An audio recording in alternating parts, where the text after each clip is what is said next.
Welcome to WatchNut TV and another edition of What's in the Box. As you can see in this particular instance, we have no box, but we have a very interesting watch, which is one of my favorite pieces of all time. Manufactured in 1959 when I was very, very young. And I actually owned one of these watches for a while as a gift from a friend of mine's father, until it kind of vanished out of my dorm room in college one afternoon, and that's the last I ever saw of it.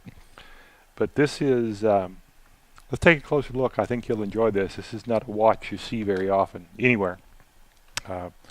This is, in fact, a Rolex 5512. It is properly back-stamped and dated to 1959. This is one of the watches that has the pointed crown guard. If you're not familiar with that particular feature, Rolex used these crown guards that were ground off to put a particular point for some number of years until they went to the full width crown guards. Again, this watch has a triplock crown on it, which is probably not original to the watch, but is and put on at some other point in time in the past, but is still an original Rolex triplock guard. One of the nicest things about this particular watch is a gilt dial. Not only is it a gilt dial, but if I can kind of get in here closer, you can see it has an exclamation point 6, which is again a fairly rare dial to find on a 5512. This particular watch is on a folded oyster Swiss-made bracelet. You can see by folded I mean the links are literally folded together to secure them to one another.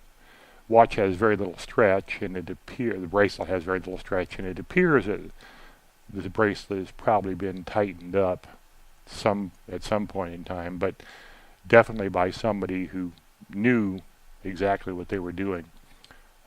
These bracelets are very, very hard to remove and reinstall links unless you know really exactly what you're doing. The clasp is a standard Swiss-made clasp that is stamped 271. I have had the back off the watch, and it has a proper 1560 25 jewel movement. The crown, as I mentioned, has probably been replaced. The bezel looks original. The pearl is missing, which is not uncommon for a watch of this age. Bezel still rotates and functions very well. All in all, a really nice piece for its age, if you consider it's over 40 years old at this point. Still runs well, still functions properly.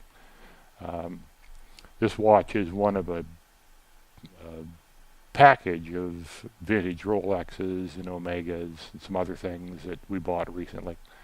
And it is not for sale yet. I should have them all up in the next few days, and I intend to put a vintage watch section on the website to kind of provide a category to look at some of these nifty old pieces.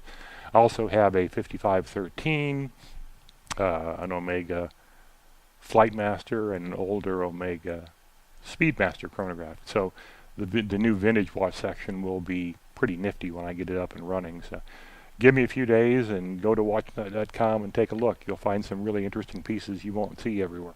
Thank you.